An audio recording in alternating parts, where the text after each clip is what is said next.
मौर्य जी के प्रदीप मौर्य जी के भाई संतोष मौर्य जी की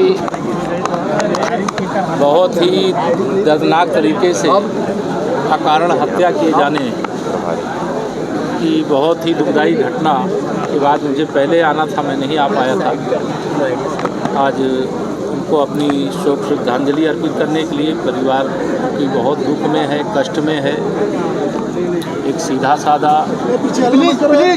और सम्मानित परिवार जो राजनीतिक क्षेत्र में भी संगठन की भी जिम्मेदारी और जनप्रतिनिधि के रूप में भी अपनी सेवा दे रहे थे। इस प्रकार की घटना बहुत ही दुर्भाग्यपूर्ण हुई है।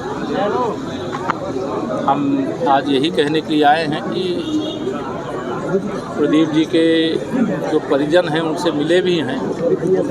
पूरी पार्टी और पूरी सरकार परिवार के साथ है और जिसने भी इस घटना को अंजाम दिया है, अभी तो वो जेल में है, लेकिन उसके खिलाफ ठोस पैरवी करके उसको सज़ा दिलाने का काम भी किया जाएगा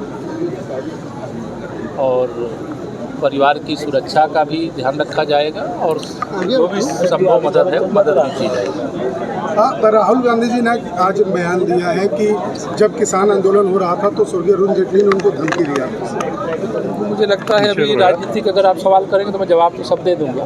तो अभी शोक प्रकट करने के लिए आया हूँ ताकि जो राजनीति में कांग्रेस हो, समाजवादी पार्टी हो, बिहार में राष्ट्रीय जनता दल हो, ये सब सत्ता वियोग में विचलित लोग हैं और इनको अभी आने वाले कई दशकों तक सत्ता के स्वाद का एहसास होने की संभावना नहीं लग रही है।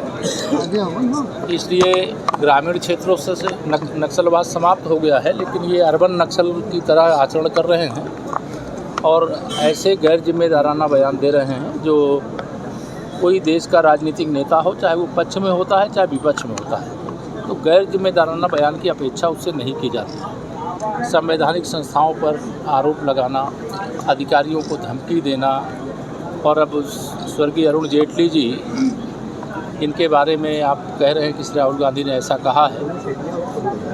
उनके मैं जो व्यक्तिगत तौर से जानता हूं, देश जानता है कि उनके स्वभाव में ही धमकी देना नहीं था। इस प्रकार के आरोप लगा करके वो अपने को ही जनता के अदालत के अंदर कटघरे में खड़ा करने का काम कर रहे हैं। एक सवाल है सर, मर्जर चल रहा था उत्तर प्रदेश में विद्यालयों का, समाजवादी पार्टी चला रही थी कार्यक्रम पीडीए की पाठशाला, उसमें A for Akhilesh, B for Bhimrao, D for Samajwadi Party जितनी नौटंकी कर रही है ना, उसकी नौटंकी का पूरा हिसाब जनता 2027 के विधानसभा चुनाव में कर देगी। जब वह 2017 की हैसियत में भी पहुंच पाएगी कि नहीं पहुंच पाएगी, ये आप सब देखेंगे। जनता गुंडों, अपराधियों, माफियाओं के साथ नहीं है। जनता भारतीय जनता पार्टी के साथ थी, जनता भाजपा के साथ है, जनता भाजपा के साथ रहेगी। हमारी सरकार गरीबों के लिए, किसानों के लिए, नौजवानों के लिए, महिलाओं के लिए, गाँव के लिए, शहरों के लिए, सबके लिए एक अच्छे ढंग से काम करती है और बिना भेदभाव के काम करती है। सबका साथ, सबका विकास का मंत्र जाप करते हुए काम करती है। सर, चुनाव को लेकर राहुल गांधी ने भी टिप्पणी की है कि आपातकाल चल रहा है, तो मैंने कहा ना कि ये एक गैर जिम्मेदार नेता प्रतिपक्ष हैं, जिन्हें ये नहीं पता है कि उन्हें क्या बोलना चाहिए और क्या नहीं बोलना चाहिए। पहले तो उनको यह बताना चाहिए कि कांग्रेस के शासनकाल के दौरान जो विशेष तौर से भगवा आतंकवाद की बात कही गई और हमारे परम पूज्य सरसंघ चालक जी को गिरफ्तार करने तक की कोशिश की गई थी और उस समय के जिसको आदेश दिया गया उसने उस कार्य को अंजाम नहीं दिया, अन्यथा इस देश की जो स्थिति है उसको किस प्रकार से बिगाड़ने की साजिश थी।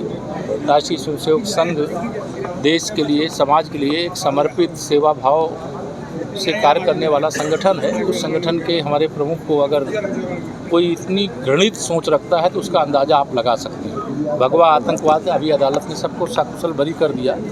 इससे तो इनके मुँह पर करारा तमाचा लगा है, इनके कांग्रेसियों के मुँह में, और भगवा आतंकवाद शब्द का प्रयोग करने वालों के मुँह में काली पुत गई। सर आज प्रधानमंत्री जी से आपकी मुलाकात हुई है, अकेले में क्या